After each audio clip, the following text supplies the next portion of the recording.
You cannot be serious! Well, we're a day late. We're a couple of days late for the podcast this week because of racing involvement with the Melbourne Cup and Oaks Day. So here we are, and we have a very special guest coming in. This person is not here quite yet, but he will be in, and when he's in, I've said it's a he, we will introduce him. And Mick's all at Twitter.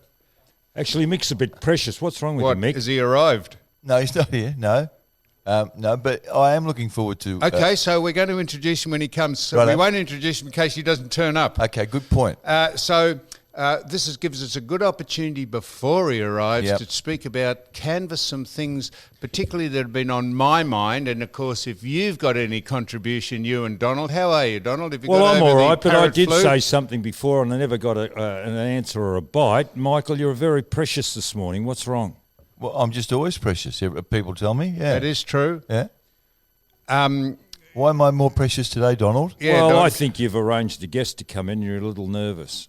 Do you really? are you Yes. nervous about the guest? Why would I be nervous about Well, the I guest? don't know. It was a question. It He was a wasn't kid when I first met him. A That kid. doesn't matter. He used to sort of A clear goat. clear his throat, say, "Excuse me, can I talk to you, Mr. Sheehan?" So why am I going to be nervous Well, about that? anyhow, let's when he comes, we'll introduce him. I'll Okay. introduce him, and you can take over. Righto, 'cause right. You are at one with him. Donald, you're all a titter. Now, I haven't seen you smile since you were 18. What happened yesterday that brought that look on your face? I watched race 8 at Pakenham and I saw a horse lead down the back straight, but as soon as the pressure came on, it finished last. Michael, what's going to happen with that horse? What, the horse that I own? Yeah. Is it going to go to Echuca sale yards? Look, I just had, as it crossed the line, I kept thinking of that 7:30 report and the knackery. No, Donald, to be truthful, here she we ran go. a poor race, but she doesn't handle, as we say on the track, she doesn't handle the heavy going, Sammy. Well, how come it was Are in we front? talking about a horse? Yes, we're talking We're about a talking horse. about All right, sorry, I was way late. I was looking at some subject that people might be interested in a minute. So you get your horse, out of the But way. the horse was in front for 3/4 of the race and couldn't handle it. When Who's it came, trained by? It's trained by David Hayes. And Yep, David from- Hayes nominated it last time he was here to win, Michael. Not, he declared it. Declared it. Yeah, but then they had 37 inches of rain at Pakenham, and if the horse hadn't been any shorter, it would Well, have drowned. why was it in front for 3/4 of the race? Because that's just they're just really? just galloping so you'll within themselves. Oh, I see. So you'll just put your hand further in your pocket and keep paying. Yeah, why do people take perverse delight out of other people's misfortunes? Because that's human nature, Mick. It is, As isn't long it? as someone's worse off than you, things are going great. I mean, if it had a one, Don would have been shitty, wouldn't he? Oh, you didn't tell us, or I should have had 500 on That's But it. you've been That's very true, Don. perverse with regard to me smiling today. I know, because I haven't seen it for 46 years. Okay, children, now here we go. Righto, okay. Now, and so after this, we're going down to be Fergonated down at the Lobster. Is Michael coming? Of course he's coming. Well, he's coming. Of course he's coming, Well, Don. We are a team. There's no I. Oh. Anyhow, we're going down to be Fergonated, and we might start a segment where we review restaurants or eating places. And I only bring this up because I see Westfield, Yeah. which is like a city, it's a shopping centre, Yeah. is infested and overrun with rats. Is it really? So they say in the papers, because if it's in the paper, it'll It'll probably be right. right. Yep. And they say the restaurants are rat infested. How would you be? Wouldn't you think that would be the first duty of a consortium who owns a shopping centre to make sure it was hygienic? Well, you would. What do you think they're going to do about that? Because there'd be not a rat seen down at the Lobster Cave, let me tell you that. A lot of rats go to the Lobster Cave and eat there, but not a lot Boys, in did the you know kitchen. it was a profession to be a rat catcher and you used to take your little fox terrier dog out and they were professional rat catchers? Where was this, Don? This is in days gone by. Well, Professional yes. rat catchers with their little fox Yeah, terriers. that's like chimney sweeps, Don. Days gone by. An That's right. anachronism, that is. Well, but Sammy, the city would be infested with rats too, wouldn't it? Don't they just hang around in those drains and sewer pipes and all that stuff? They do, but Yeah. if you're running restaurants down at a shopping centre, you would probably not want them to No, be I would in agree the with restaurant. that. Yeah. Is that Westfield in Doncaster? Yes. Is it? Yeah, okay. I'm not singling that. Well, I am singling You them are, out only because they were singled out in the tissues. So you just mentioned dogs. Now, tell me this. I hesitate to say this because I know I'll get ripped. Someone told me they got on a plane to go, this is like domestically, and there was a guide dog, a blind guide dog in the plane, sitting in the plane, because would you think that a guide dog for a blind person, visually impaired, would need to be in the cabin of a plane? Surely the staff could help the blind person to his seat. We could put the dog in the luggage rack underneath the plane or in a crate. And then when they are guided off the plane, they are reunited with the dog at the gate. Yep. Would you have to have a guide dog, sit beside you on a plane? I wouldn't have thought so, but you're obsessed about this. Exactly. I am obsessed with it, mate, Yeah. because you've just got to see what's happening in the States, Okay, America. but let's come closer to home. I have never seen an animal of any description No. on a plane. No, but because Have you? No, I haven't. Mick. Okay. No, mate, but my point is that it is now just second nature in America. You can take comfort animals on. We gave the example about a miniature horse. Yep. Someone just seriously, and there's people now going on with birds and mammals and, Yep. and ferrets, and they're starting to see in America that people are exploiting it. And we follow I'm just America, do we, telling Tom? Alan Jones, what's his name, Alan Joyce, who got married the other day. Did you see that? I saw that. Got married to his husband. He did. What? I saw that. Alan What do you Joyce. mean? Alan Joyce got married to his husband. Come on, kids. No. You both know that he's gay. I'm just saying he But got why married. would you say his husband? Wasn't it his wife? Well, it's a bloke. If you are a bloke and you marry another bloke, that is your husband. No. Get out of the cave, Donald, will you? Donald. You know who Alan Joyce is? He's not the bloke who coached Hawthorn in the 80s either. No, Alan Joyce is not married to his husband. Alan Joyce, the CEO of Qantas, Yes. got married. And I'm just saying, if Alan Joyce lets comfort animals come onto Qantas planes, I tell you what, that'll be it with me. Yeah, with okay. Qantas. Not that they could give us stuff. Well, They'd wait probably until be it's a- delighted. Wait until it's a real problem. Well, I'm just saying, do He you wants to think nip it's it in the bud. unreasonable? I know we're going to have the activists who had the activists and the visually impaired and the blind say it is not acceptable for you to Mick, have that opinion. Bring up that loony thing, please. Okay, well, let's go back to rats. I want to talk about rats on the Twitter sphere. You're big in the Twitter sphere. What about the lowlife that are on Twitter Yes. and what they say to people? Now, Mick. Michael Lunig, you're aware of who Michael Lunig is? I am. He did a cartoon in The Age 2 weeks ago, right? Person pushing a pram, looking at the phone, right? Behind the person is the baby who fell out of the pram, Yep. oblivious. The mother's oblivious. Yep. The poem reads, Mummy was busy on Instagram when beautiful Bubby fell out of the pram and lay on the path, unseen and alone, wishing that he was loved like a phone. Now, the torrent of abuse for Yep. Looning over that is Yep. unbelievable. It's staggering. His son wrote a piece in The Age this week. Sonny Looney wrote a piece. He's been called a CUNT. Yep. He's had vitriol tipped Yep. over the top of him Yep. to the point where the kid doesn't even want to go out. What is wrong with people? Because, do you know what's wrong with... We've had this discussion several times. This is a real case example. Mick, about the pernicious thing that is called the social media, where you have cowards that sit at home that want to be Andy Warhols. You know who... And I know you know. He's an artist. Andy Warhol said... everyone in the world wants to be famous for 15 minutes of their life or seconds or days or whatever. You have cowards sit at home, have no, they have no pride in who they are. They have an inferiority complex, and they want to get noticed by slagging every single person with any profile, hoping that they will be loved by some people who follow them. But turn it back a couple of generations before we had social media. Wasn't the debate at a slightly higher level than that, Don? Couldn't we talk to people if we disagreed with them? Well, I can't understand why people text. I get texts all the time. That's Well, different. it's the same. It's not She's quite. on the phone. It's not, People are on. So Mick, we had text back and forwards, you and I, Yep. in the last 2 days. Why couldn't you have picked up the in phone? In the end, I thought, what in God's name am I doing this for? Why don't I just Just ring pick- you? I told Exactly. you. I said I'm too scared to ring you about this, so I'm going to text you. So you Why? text me, and I texted back, Yeah. and you texted back, and I thought, this is ridiculous. Exactly. At the Right. time Exactly. I know it was like two girls. And the other thing about Twitter, what about Margaret Court? sexist, please, The best. Okay, it was. What? It's like two other people. Two other people.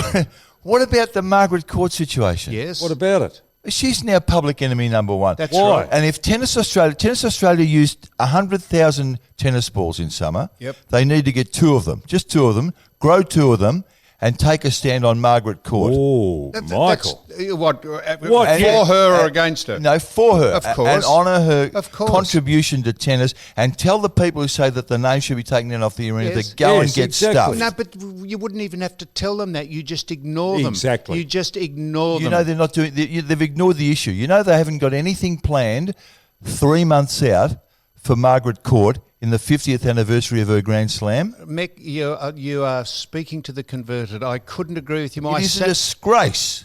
But Mick, she's a legend. Church. She has a church of her own. It's I Yeah. forgot what it's called. It's called the Good It's a Life. Pentecostal or something, It's isn't the it? Good Life Church Yeah. or something. She is a preacher. She is a great humanitarian, and she just follows her religious teachings. Her traditional values. Her traditional values are that marriage is between a man Correct. and a woman. Now, she is not against gay people having a liaison or getting together or living together or anything like that. She just follows her teachings. And to have those people who have an agenda, this is what's going on in the world, It's Mick. crazy. Hannah Mounsey, you know who Hannah Mounsey is. Yeah. I interviewed her on Open Mic last year. And I like Hannah. But on Twitter yesterday, she called Margaret Court to see you next Tuesday because they have different views. Because- Why are we not more intelligent than that? Well, Why 'cause can't but you're If talking there's about only a Hannah min- Mounsey, who is not intelligent. She is a selfish, arrogant person who wanted to instill herself into a women's competition when she had no right to be in it in the first place. Well- and that.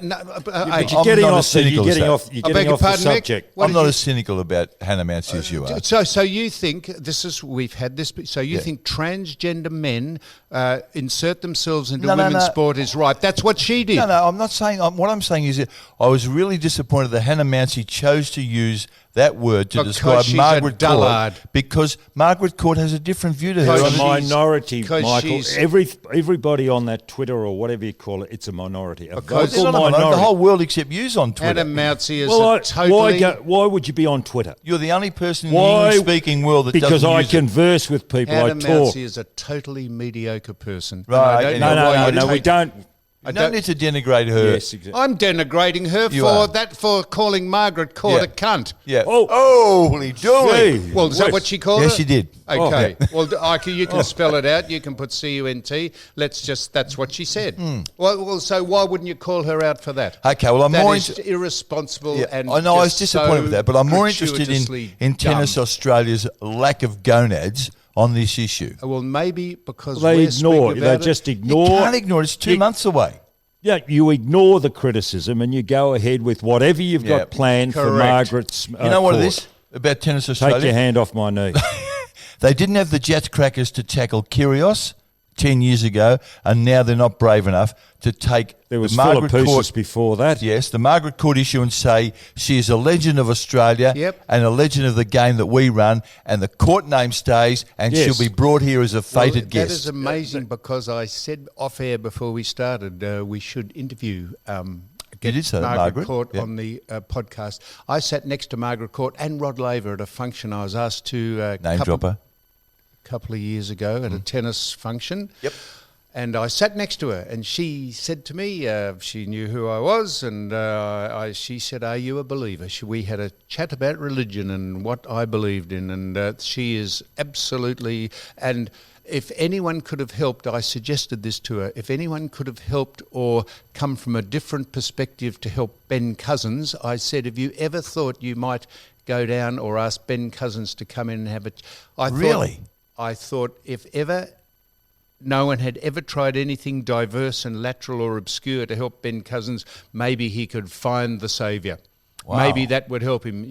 I left her with that. Wow.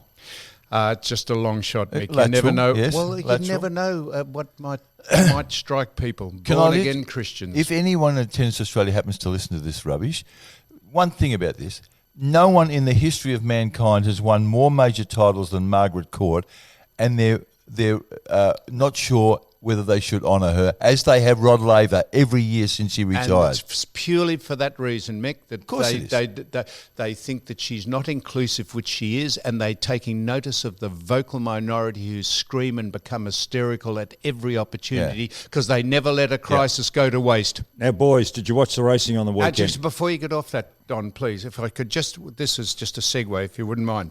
So then we have ScoMo, Scott Morrison, the Prime Minister, says we've now got to take action against the Extinction Rebellion people climate activists who every week disrupt the local community, the nation at large. And we had a man in the Age called David or Dave Crane or someone said that was ridiculous. You've got to allow free speech and the right to assembly to proliferate. And this is absolute nonsense. You do not allow free speech and the right of assembly to... Now, you allow free speech?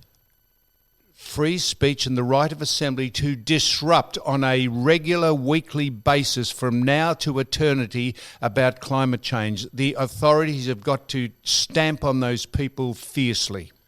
Well, the free speech is a different issue to the right to assembly. There's a couple of issues there. My word, there is. Well, he was coupling the First Amendment in America is the free speach. I'd like the actual government to do something about it. That's right. Actually do something. That's it was what Morrison said.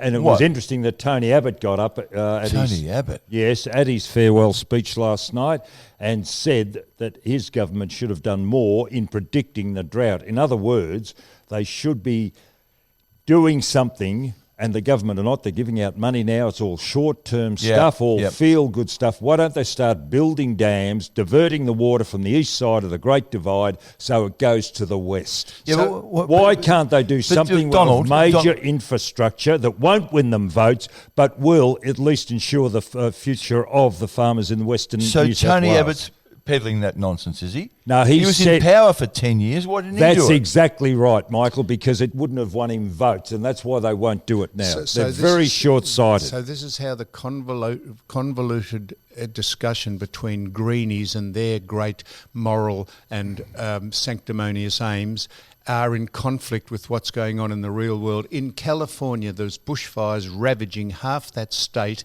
and they say that the carbon emissions of the bushfires put more emissions into the atmosphere in that bushfire period of the 3 weeks it's been burning than the whole of the state for a year. Cars, industry, whatever.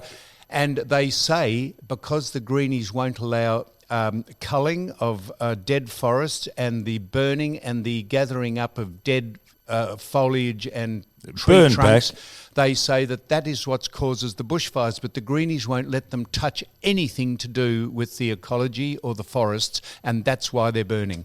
And do you know that we've got fires now burning just south of the Queensland border through the top of New South Wales, which is not unprecedented, but we are in a little bit of trouble. It's a natural occurrence, isn't it? It is a natural thing, but the Indigenous people set fire to the bush to actually cleanse exactly right. and regenerate. So Daniel Andrews just said that they're going to stop logging in Gippsland. Yes. Now, whether they're...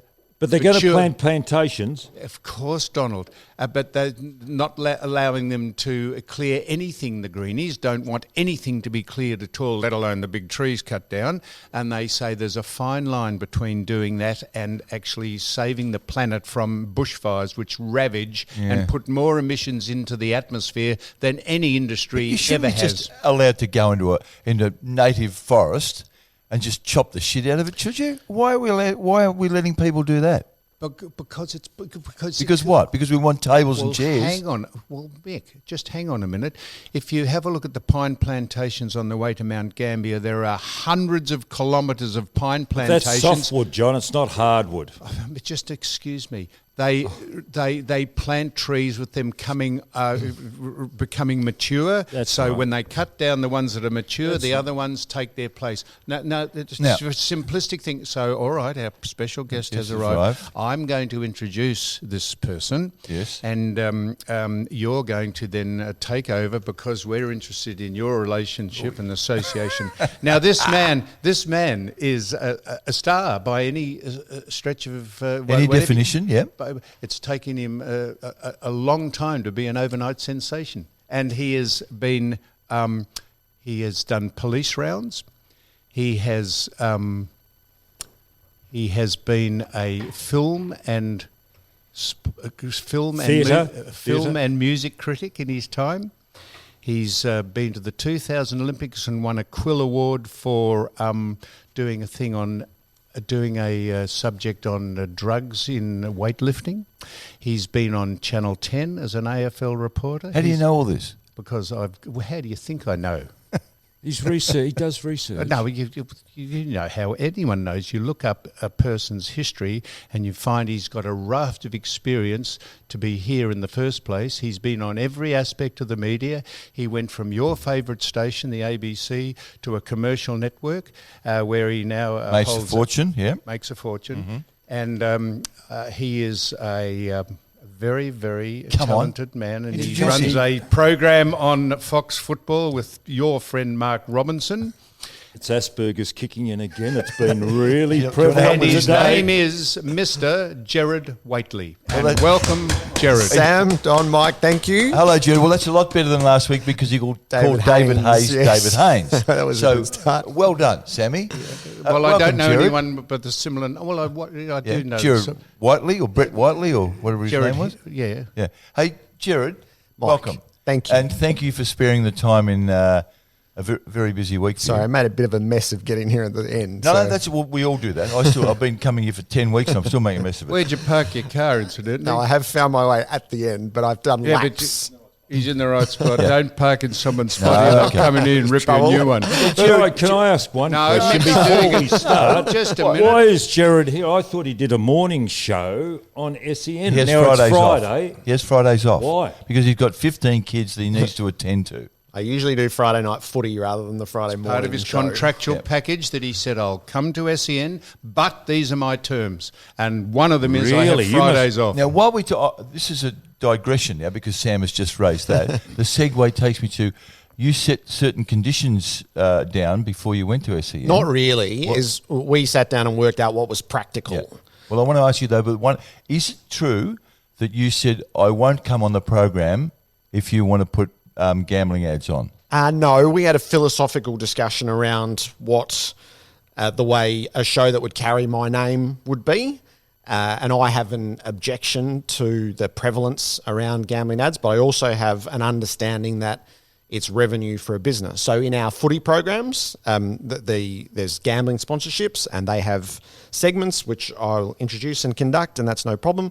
But in the discussion around what I was happy to have under my name, we discussed it, and it was not it lives or dies on this. But that is one of my that's one of the things I believe in. So there's no ads on Whateley? No, there are ads. Oh, There are no no gambling there are ads. no segments. No, what there's no gambling sponsor of the Whateley program. So, Gerard, if I may, Yep. where does that start and end? Say you were adverse to Averse.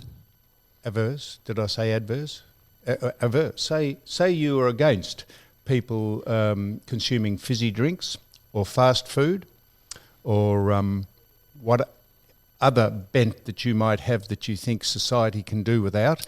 Where does that start and end by telling a company that's employing you that you hamstring a major part of their revenue Yeah. because of your attitude? No, that's not how that conversation went, and it is limited to yeah. that. We had a discussion around what I believe in and what the company believes in, and the company has every right to be able to fund the station and become profitable. It's a publicly listed company. But in that discussion at the start, this was one of the things that I believed in, and Well, Craig I Hutchison felt applaud- that was acceptable. I applaud you. Very, very good and a great moral stand. Very, very good. Do you bet, Gerard? Holy mackerel. Yeah, What? I do. During the carnivals, I bet. I'm not a sports But you're not bettor. a punter as No, such. I'm not. No. I'm not. So I won't bet during the footy season. I really only. So I love racing for the horses and for the stories, and then for the challenge of being able to unravel it. And in there is having a punt. But if I can't see a race, I'm not actually interested in betting in it. It's not a product for me. It's part of what I think is a glorious sport. Is racing your passion, or do you have another passion? Yeah, it probably is. So the three sports I love most are AFL, cricket, and racing. They're the three sports I grew up with. They were passed on by Dad. Probably give me a moment in the year when you're fully immersed in them, and I love that sport most. Where did you grow up? In Mulgrave, just in the shadows of VFL Park. So my early memories are VFL Park and the MCG, and Sandown Racecourse was our local. So yeah, I would have had a childhood like a great many, where Dad was passionate about his sport. We had the Sun home delivered. It was the back page, Good boy, never the front page. as you should have in those days. Yeah, and those passions have lasted with me my whole So life. I know you've obviously been on commercial television networks and come from from the ABC, but you've come from a radio background on the ABC to SEN now, a commercial broadcaster, and you took over from a legend of the AFL, Kevin Bartlett. Did you find any pressure on you to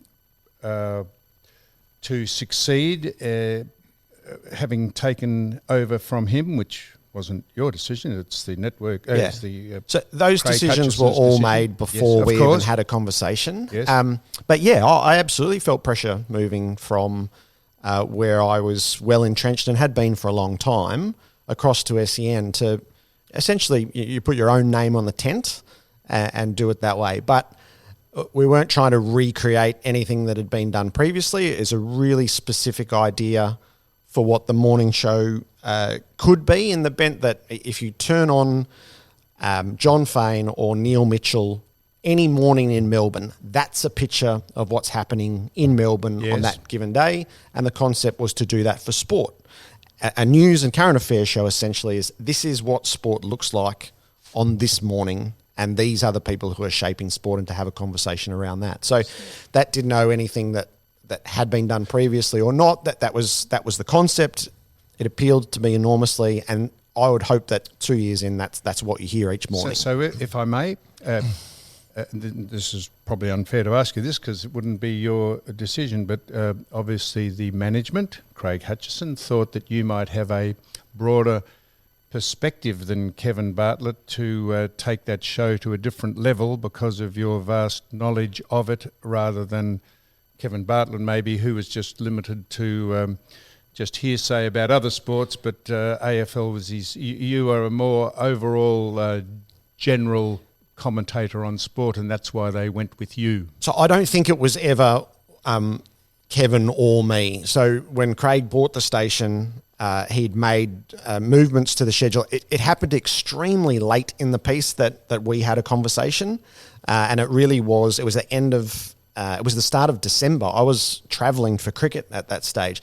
So that spot was already open, and I know there had been names mentioned, whether it would be Caroline Wilson or Dwayne Russell, and so I think my name got raised very late in the piece, and it just turned out that contractually I was able to consider it. So I don't think it was ever this versus that. It was a reshape of the station, and the opportunity appealed to me enormously.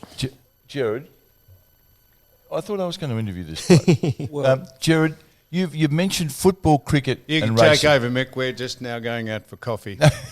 Football, cricket, and racing. What is your favourite day of the year? Yeah, Melbourne Cup Day is my favourite day of the year. Okay. My own observation of you is that racing is your true passion. Through Black Caviar, the sport in general, and now you're saying that Melbourne Cup takes precedence over Boxing Day and the grand final. Yeah, so the grand final, I can sort of separate them as grand final day.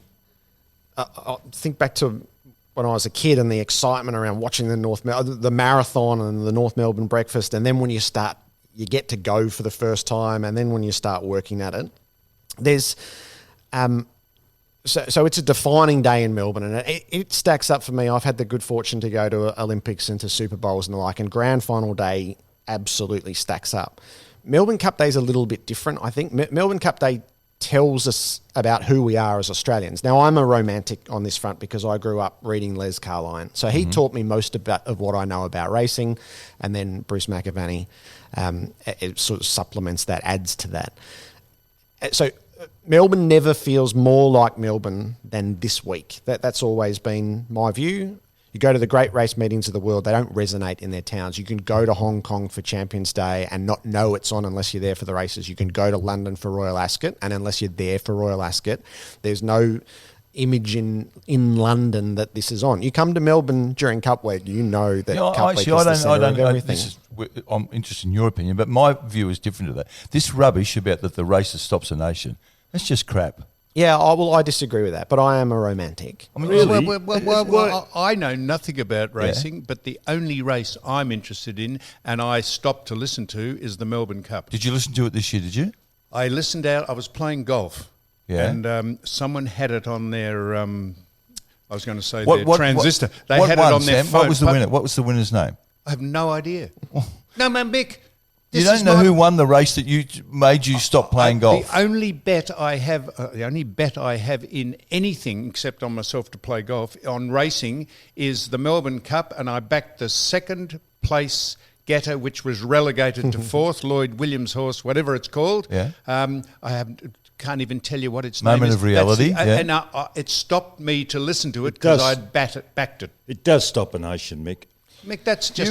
You reckon Sydney and Queensland... Yes. So from what I've always known, and I think this is the challenge for racing administrators right now, is on Cup Day, the primary school in Darwin does the sweep and stops to either listen or watch the race. The secondary school in Hobart does the sweep and stops to watch or listen to the race. That is staggering you'd say that. So the modern question is that still the case? Is that still the case? So the world are interested. And now, anyway, as I said, his view is more important than mine. No, but I don't it's not, subscribe Mick. to the view. In fact, and the other thing that I think that you racing people need to be mindful of, what was the crowd this year? 80,000? 81,000. So I'm not a racing person. I love the sport. Yep. Did you go? Did you attend? Yes, yeah. But I was working, Don, and that's my great privilege to do.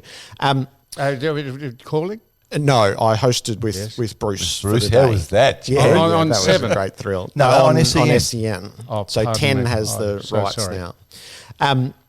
What was the question? Doesn't matter. I want to ask you now. I know how excited you would have been sitting opposite Bruce actually, McAvaney. just before we do that, racing faces challenges that it hasn't faced before. It faces challenges of relevance, and it faces challenges of shifting society Activism. attitudes towards it. Activism. Yes. And whips. But it's not about the protesters, it's about the general community. So don't fixate on placating the protesters. Understand how it resonates in the community. And people are off racing, broadly speaking, at the moment. I rest my case, Sammy. On issues of welfare, on issues of gambling. What do you mean? Do you think without... I watched the crowds from television viewpoint. The weather was shocking. Yep. I think that had an influence. Otherwise, there would have been a huge crowd at Melbourne Cup. I don't think it really does resonate, is what you're saying, the cruelty and whatever else racing really does resonate within the general population. So I've never had a sense before. I went to Caulfield Cup Day. I love this time of year. I've never had a sense before of walking into a course for a major meeting with a vague sense of guilt. And I did that day, and in the committee room, the administrators of the sport were all there, and they were shell-shocked. And they were shell-shocked in a way that Don't they tell me should they're have not been. they're that naive. Not naive, but to be confronted with it in such a graphic way. And what we've seen is in their response is that they weren't doing all that they could do. There are standards. You think you've addressed an And they're issue, still and then you're not- confronted with it and you go, hang on, there's a lot more that Exactly can right. be and should be done. And that's their challenge. It's to do that. And then it's to convince the community. Do they know what to do? Oh, well, I think I'd say no. that may very well be right. Exactly. But the starting point is to do something. And they have moved to try to address, and then the community will judge whether it's enough. And the racing people talk to themselves. It's not about that bubble. They have their own radio station. They have their own TV station. They talk to it. It's not about that bubble. That is the quickest way to become a fringe sport. It's the broader sporting community, but then it's actually society. And if society connects with the cup in the past and doesn't connect now, then the responsibility of whoever comes through horse racing is to understand it and to reconnect that. And this is where I think Amanda Elliott is the very best at this. And racing should understand exactly who she is and what the prospects of having her talk to the community are. I might have got this wrong. This is not a knee-jerk reaction, not you, but this is not a knee-jerk reaction to the racing fraternity from the activists that now are pointing to the fact that it might be cruel or is it we haven't just tumbled to people complaining and being activists about something that they have a hobby horse about, but has hobby horse, no pun intended, but hasn't been a problem for 100 years, is it? So the activists would like to shut racing down. That would be their end goal. It's not about those people. It is about the broader attitudes towards racing. And when confronted by this, people were horrified. And so I know the weather's been terrible. And apparently favourites have been getting beaten, so punters don't have money. I think that's racing talking to itself. I think there are a lot of people who have gone, hey, we would normally participate in this, but confronted with that, nah. You go and sort your sport out. We've got other things to do. I think we are living through that this spring. Can I ask you about how excited you were on Tuesday, sitting opposite Bruce McAvaney for how many hours? 9. 9. It wasn't nearly enough. He's clearly your inspiration. Is that? Yeah. Have you had a more exciting day in a professional sense? Probably not. So there are moments when you're lucky and you get to work with the people who you've admired and who've shaped you. And I don't say this because you're here, Mike, but you're one of those. You're one. When from time to time you end up, get to host 360 with Eddie. It's a different experience when Eddie is sitting there. It's a heightened experience, and there's a responsibility. You're not with your peers. You're with your elders, those who have almost perfected the craft. So Tuesday was one of those days for me. The idea of being with Bruce was just such a personal thrill. And then the reality is you better actually live up to it across 9 hours. Well, the reviews were great. I just wonder, momentarily, would the chance to sit opposite McAvaney for 9 hours or work for Channel 10 and sit opposite Francesca Camani, what would have won? To have that time working with Bruce, I will cherish that. And I also learnt a lot during those 9 hours. Like? To observe the way that he goes about it and the way that he filters the immense knowledge that he has to pick the right thing at the right time. And then we probably have similarities around note keeping and that sort of thing, and the precision of being able to know what you're looking for and to be able to get it in the moment that you need it on air. It's hopeless on air, fumbling around for, I know I've got this somewhere where just, so not only the knowledge, but the practicalities of broadcasting. How do you get the very best in the moment that it's needed? And to see his precision with that, that's something that I'll carry with me. What about his product knowledge? It's immense. Well, I've got to disagree because I looked at Channel 10. I like to learn, and I watched the Channel 10 coverage, and I thought it's so superior to anything that's being done. Okay. The stories that were done, the background stories, the people they unearthed, that girl who was riding the pony, Peter Moody, what he said, little snippets of the 3,000 metre race up in Queensland where they prepared that horse, that was just amazing. If I may, Don, why is that a slight against Bruce McAvaney? What didn't he know? Bruce wouldn't have known that that's how they prepared the horse. The way that they prepared the rapport that the jockeys had with the girl. After the respect, I could see Damien Oliver with that girl, called her by a Christian name. Craig Williams did not waffle on as he usually does, thanking all and sundry because this girl. Well, he didn't waffle on. He went for 25 minutes. Craig Williams. He thanks everybody, the but this dentist. girl kept him under control because I could see there was a bit of respect. I don't know her background, but I saw her in the stable with the horse, and I thought, this girl is a horsewoman. And then I make inquiries. She comes from a horse family, a racing family, so there's a mutual respect. I thought Channel 10 put together a show of experts, and I learned something from that. So, and that it's not one against the other. So in the moment there was a protest, and Bruce went to his book, and he opened his book, and he said, there have been 5 protests in the history of the Melbourne Cup. All have been dismissed. And there was this other protest in the 1800s fired in by a member of the public against Don Juan, arguing that it wasn't the horse, that it was a ring-in, which was also dismissed. So in the 60 seconds after the protest siren sounds, Bruce is able to convey the historic But is that information. relevant? Yes, absolutely it is. So, and because half an hour I later... can't believe... Half What do an you hour mean is later, that- the why first am I protest in the defending any of history of the these Melbourne people? Cup has been upheld. Yeah. Absolutely, it's But relevant. Gerard, on that, how is there any surprise about the protest being upheld when it was initiated by the stewards? Yeah. Well, just to watch the vision was to know that the protest was going to be upheld. The Which takes process us- is fascinating, though. I agree Yeah. with you. But which takes us to Michael Walker. Now, the view, Michael Walker smashed the shit out of Prince of Arran. He should have been And rubbed. he said because it's the Melbourne Cup and not a race at Echuca, right? But the rule says you can't hit the horse more than, is it 5 times? Yeah, before the 100-metre Yeah. mark, and then it's unlimited in the last 100. So the vision that's been shown obsesses over the last 100. That's not where the offence occurs. It occurs before then. Correct. So this hits right to one of the trigger points as to why people are cautious about racing at the moment. So is it a rule or is it not a rule? So that's It's a rule, the isn't first it? thing. Yeah, isn't it a rule? Well, it feels like a guideline, doesn't it? So in the desperation to win the Melbourne Cup, you don't have to worry about it. Well, that's you what pay he... your 10 grand Well, so, and you Gerard- serve your 7 days. But if you... So the people who tell me, so the whip makes no difference. Well, why is the jockey using it Yes, frantically for the last exactly round to right, try to yeah. win the Melbourne Cup? Of course it makes a difference. Donald, Don't tell me so that. Gerard. but while we're on that, I want to defer to you, Donald. You ride horses. You're the only one here who rides horses. Does the whip make a material difference to the performance of We a only horse? use a whip for disciplinary reasons, and our sport, it's an international sport, is far more advanced than what racing is. Now, we are not allowed to use the whip in your hand in an upright position. Like, there it is, I know we're on radio, that's the position the jockeys use the whip, that's the way we used to. You can cut a horse using the whip. We have now got to have the whip coming out the bottom of our hand. We cannot get the purchase that we used to. Now, that's how far our sport is in advance. Your Now, sport being watching- equestrian. Being equestrian. Now, watching racing, the whip makes no... I've never seen a horse go faster using the whip on Channel 78.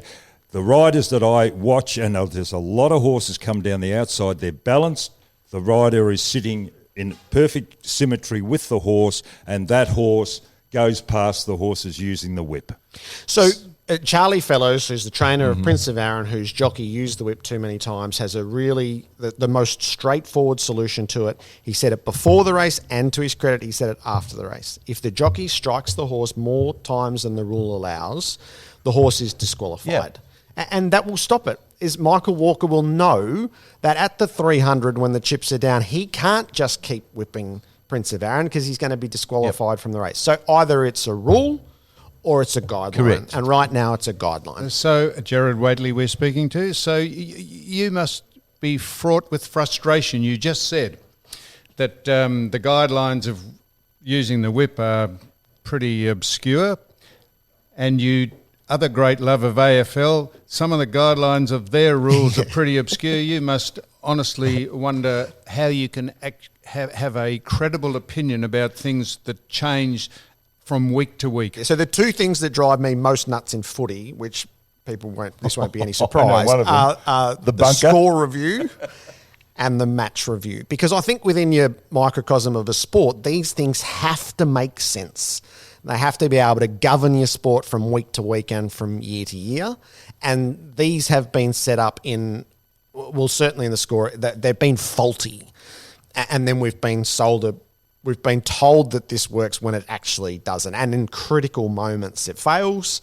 And then the match review process has never sort of adequately been able to run a consistent judicial system, which my naive view is it's actually really simple to do, and they overcomplicate it and overcomplicate Is it it. complicated by the AFL interfering in Michael Christian's work? So I have a slightly different view on that. It's the AFL's rules to enforce at match review, and then they get tested at an independent tribunal. So the idea that the match review process should be independent, that's nonsense for me. They are AFL rules to be interpreted by the AFL and then sent for testing in front of an independent tribunal where the AFL becomes the prosecutor, the player is the defence, and your independent panel gets to judge where does this sit in the rule. So I think the overcomplication in it is somehow this idea that the match review panel previously or the match review officer operates independently. They absolutely should not operate independently. So I have said this several times on different podcasts that we run a dinky little competition at the bottom of a continent. Isn't it extraordinary, do you not think, that in the highest profile sport in this country, which obviously is AFL, no question, that this uncertainty and this ridiculous attitude to getting rules right from the top, not just from the current administration but previous, this just goes on and on and on and frustrates the people who make the game go round, which are the public. It is extraordinary that this is allowed to go on year after year, Gerard, surely. Yes. It's to not adequately resolve it is surprising. So I have a fundamental view is we get to quibble about this stuff because the AFL has grown into the biggest competition in the country, and it is excellently run and set up. And then you peel back the layers and go, no, there's a problem with this. And so we get to quibble about the stuff down the chain. But I agree. I do not understand from one year to the next how you cannot have a judicial system which will last, won't change from round 3 to round 9 to preliminary final week, and that the technology is there if you spend the money to resolve the score review system, but if you don't spend the money, you've got no chance. Now, I've done my research on you before you came along, right. And I'll use the first thing, I'll use the second thing first. Here we go, Sammy. You are an influencer. Why haven't you picked up the phone and used your influence? And secondly, the man said you are one of the top 5 journalists in Melbourne. So there's 2 questions here. I want to know who the other 4 top journalists are and why haven't you picked up the phone? Because you are an influencer. An enabler. So the influencing is done. I'm a broadcaster and a journalist. But you pick up the phone. No, but it's done on air. So this Mike, no, I've learnt this from Mike. It's not my role to ring Gil and say, hey, you got to. So my role is to go on radio and to talk about it, and to talk to the public about it, and to measure what they think. And then if the AFL is doing its job properly, it should be sampling what its constituency said. Not what I say, but what its constituency thinks, which is its fans. And this was why I think that halfway through the year, they had lost their connection with the football public, and I think they made a real effort in the back half of the year to try to reconnect with that. But I don't see my job is to influence behind the scenes. My job is to influence publicly. Yes, so but we do you discuss it on influence 360. behind the scenes? Not really. So when I'm asked to... So a couple of years ago, they brought people into the boardroom to talk about the match review system. And I was asked to do that, and I felt I was obliged to do that because I do talk about it. I do it on 360 to the distraction of my co-host and to the despair of my producer, is I think this stuff really matters. So when you are asked to go in and make a contribution, I think at that stage you're obliged to make a contribution. But it's not my role when the score review system fails in round 18 to ring Steve Hocking and go, your system's failing. My role is to go on air and say, this is what it looks like. Now you, the people of the game, you have your say about it. Gerard, you spend as much time with Mark Robinson as you do with Claire, your wife. Yes.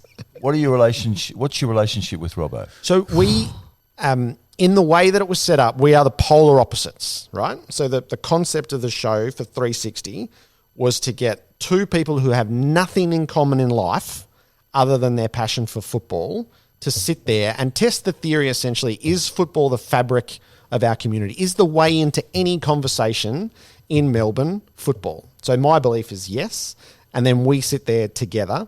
We have such different experiences. I'm a father of 3 who likes early nights and early mornings, who I would say I'm essentially dreadfully boring in life. Robbo is single. He's got a beautiful manner now. And I suspect he dreadfully lives at the boring. opposite MANOR, ends of the, that is. at the opposite ends of the clock. So can we have the conversation around footy? So our relationship more or less is on screen, and the longer it's gone, the more we've looked to protect that. So we try not to talk before the show. We try not to talk during the day. Well, he doesn't get there before the show, does he? No, and that's deliberate. So Is it? Yeah. we just sort of tell that story against him as he arrives at 7:15. But that's actually our choice, because we don't want to have the first conversation off air. And sometimes if he does arrive early, we will deliberately avoid each other. Okay. And even when he sits there for the 3 or 4 minutes before we go, he'll start to tell a joke. I'll say to him, no, mate, no. Yep. And he now knows. I'm going to say, no, wait till we're on. And that's where it is rustic, and it is, we drive it into the wall and then sort of drag it back out. But it's natural. It's Gerard, the first conversation. It is the key to success. How absolutely topical that you say that. In this pissy little thing we do here, these two over here say, let's have a meeting before we go on air. And We do we? Yes, you do. And you say, let's have a meeting about what we're going to discuss. On the footy show, which I did for 25 years, I never used to go in there. They say, come in, aren't you interested? I said, I am so interested that I won't come in and discuss what I'm going to do. And probably this has been a legacy of why I've failed or why I'm not on air. Because I would never, ever discuss what I was going to do on the footy show. It just loses its spontaneity and its intrigue. And I keep saying to you, Mick and Don, don't discuss what we're going to speak about on air. Your first thought should be your best thought, and then we'll just go from there. But you and Gerard operate in a particular way, and Michael and I do it in a different way, and that's life and that's society. And So, that's but- how society's made up of those But different people. Can we stay with the Of one course. the one situation, Sammy? Because lots of people ask me about Robbo, right? More so than you, because you're a professional and you're so efficient at what you do. What about when Robbo? The one criticism I've got of Robbo is that he's very theatrical. Yes. And then he'll start a question, he'll put 3 statements in the middle, and he'll get back to the question.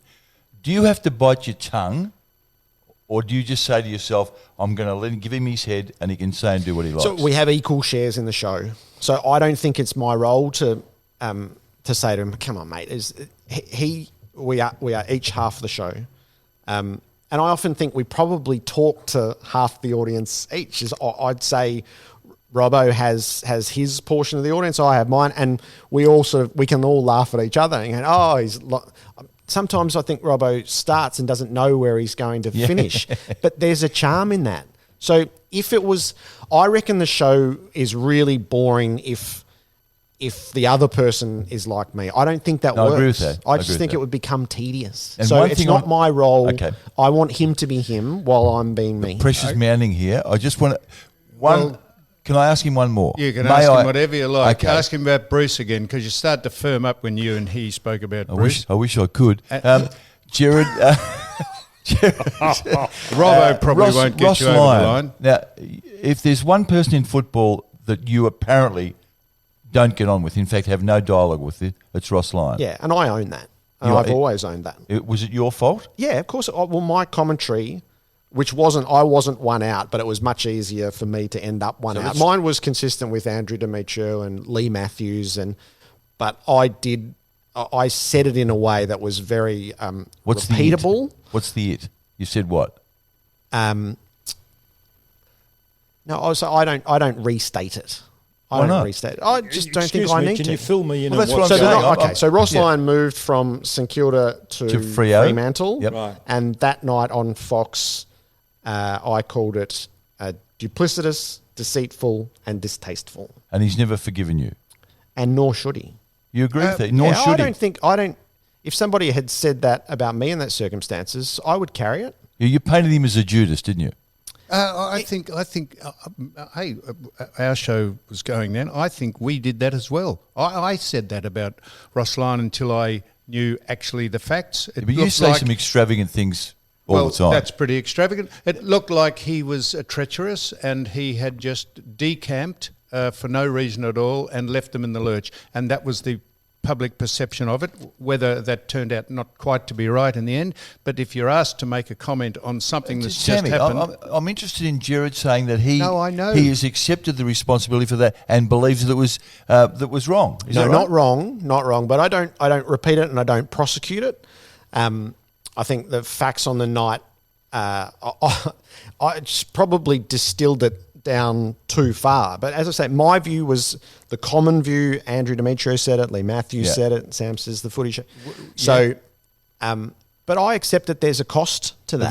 Have you spoken to Lyon since? No. No dialogue in 10 so he years. doesn't want to be part of anything that I'm part of, and I get that. Is he going to work for Fox this year? I don't know the answer to that. So there probably is a moment, and I imagine it's my responsibility at some point to reach out. Have you to Ross. done that? No, I haven't done that, but there hasn't really been a circumstance to that. He's been in Fremantle What for about 8 if years. Fox said to you, Gerard, Ross Lyon doesn't have a job in 2020, big name, coached at several clubs, we think he should be on the show. Yeah. What would you say? No, I would say, well, I need to sit down with him. And Fox knows that that has been an issue for Ross. But it's really up to... I would make the advance, and then it's up to him as to whether he felt he could work with me. Because I own it. I said it. Mm-hmm. It's my responsibility. Just as a general question on sport, what do you think? I see the Matildas now have achieved wage parity with the Socceroos. What do you think about? Is this a inclusive thing that's happening in the world that we now have to? What is that based on? I'm not the Matildas necessarily, but women earning the same as men, or vice versa. Is it based on ratings or audience, the love of the sport? What do you base that on, or is we going to end up financially ruining a lot of sports because of it? No, I think so. The Matildas, with the institutional disadvantages that have always been there around female sport, have become a more successful international team than the Socceroos. They were the first to win the Asian Cup.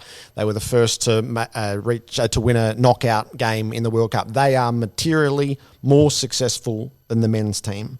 So parity makes nothing less than sense in those two instances, and FFA is getting in front of it.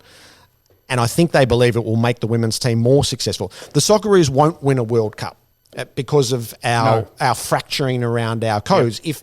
If we had a communist government, they would say the first choice footballers all around the country would play soccer. Yep. And we will aim to win a World Cup, and the domestic codes will all be fine because you'll never really know what you missed at the top. The women could win a World Cup. Yes. So you invest. So it's not just altruism. It's actually a practicality. This team is much more likely to win a World Cup than the men's team. So we will take away the inherent disadvantages. We'll give them access to not only money, but facilities, proper, the equal facilities that the men get. The best footballer in the country, without question, is Sam Kerr. Some of what she's doing is now on par with Tim Cahill. So I think as a governing body, you're actually obliged to do this. So the men will still earn more money because they will get more money from their clubs. But on a national level, there's no reason why the Matildas and the Socceroos should be treated differently. Could I just give you a 2-minute warning, Mick? Yes. We're coming to the end of this, unfortunately. This has been extraordinarily interesting, and maybe Gerard can come back sometime. But this would be the final couple of questions for a whole lot of different reasons. Go ahead. Okay. Thank you, John. It's been fascinating, Gerard. I'm glad I picked you out for this week. On the program that you reinstated, Sammy, after Scotty and I said no. Anyway, I want to ask you one. That's covered 2 minutes of me introducing why we're getting off air shortly. Gerard, you've got a lot of people as guests on your show. Yep. David King, Robert Craddock, Malcolm Blight, among others. And the man who's taking your position. Who's that? Well, Bob. Oh, Bobby. Bob. Anyway, leave that to one side. You're going to white-hand you? Bobby's white-handed you. Who is your favourite? Mine is Malcolm Blight. Yeah.